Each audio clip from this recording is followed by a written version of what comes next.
Remix king channel. వయస్సు తొలి యవ్వనంలో పరవళ్లు తొక్కుతున్నప్పుడు ముఖంపై మొటిమలు రావడం సహజం. టీనేజ్లో ఉత్పత్తి అయ్యే హార్మోన్స్తో ఈ సమస్య చాలా ఎక్కువ మందికి వస్తుంది. అయితే ఆ తర్వాత కూడా మొటిమల సమస్య వెంటాడుతుంటే ఖచ్చితంగా అది కొన్ని రకాల అనారోగ్యాలకు సూచన అని వైద్య నిపుణులు చెబుతున్నారు.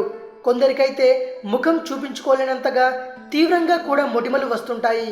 ఏది ఏమైనా టీనేజ్ దాటిన తర్వాత కూడా పింపుల్స్ వస్తుంటే అందుకు తగిన కారణాలను తెలుసుకొని చికిత్స తీసుకోవడం మేలని చెబుతున్నారు.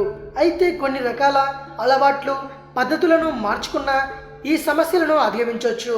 ఇంతకు మొటిమలు రావడానికి గల కారణాలేంటో ఇప్పుడు తెలుసుకుందాం. 22-23 సంవత్సరాలు దాటిన తర్వాత కూడా పింపుల్స్ రావడానికి అతిపెద్ద కారణం మానసిక ఒత్తిడి. ముభావంగా ఉండే ముఖం ఎప్పుడూ అనారోగ్యానికి దారితీస్తుంది. స్ట్రెస్ హార్మోనల్ ఇన్బ్యాలెన్స్ జరిగి ఆయిల్ సీక్రేషన్ ఎక్కువైపోయి మొటిమలు ఏర్పడతాయి.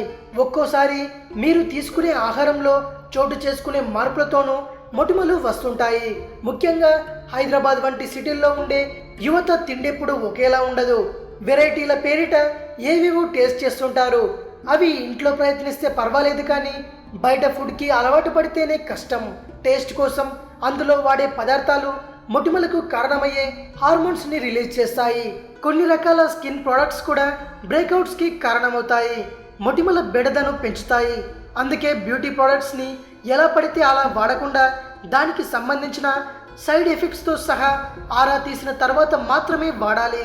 స్మార్ట్ ఫోన్స్ రోజంతా వాడుతారు, కానీ వాటిని పరిశుభ్రంగా ఉంచుకునే అలవాటు చాలా మందికి ఉండదు.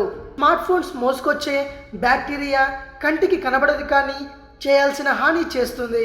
తరచుగా చేతులను ముఖం మీద పెట్టే అలవాటు ఉంటుంది కొందరికి. నిజానికి ఇది చెడ్డ అలవాటు. ఎక్కడెక్కడో చేతులు పెట్టి బ్యాక్టీరియా తగిలించుకొని ముఖానికి మీరే రాసుకుంటారు. దీనివల్ల అనారోగ్యాలు వచ్చే అవకాశం కూడా ఉంది. నగరాల్లోని వాతావరణ కాలుష్యం కూడా మొటిమలకు కారణమవుతున్నాయి. మొత్తానికి ముఖానికి సంబంధించిన విషయంలో జాగ్రత్తలు తీసుకోకపోతే ఇబ్బందులు తప్పవు. ఇది విషయం.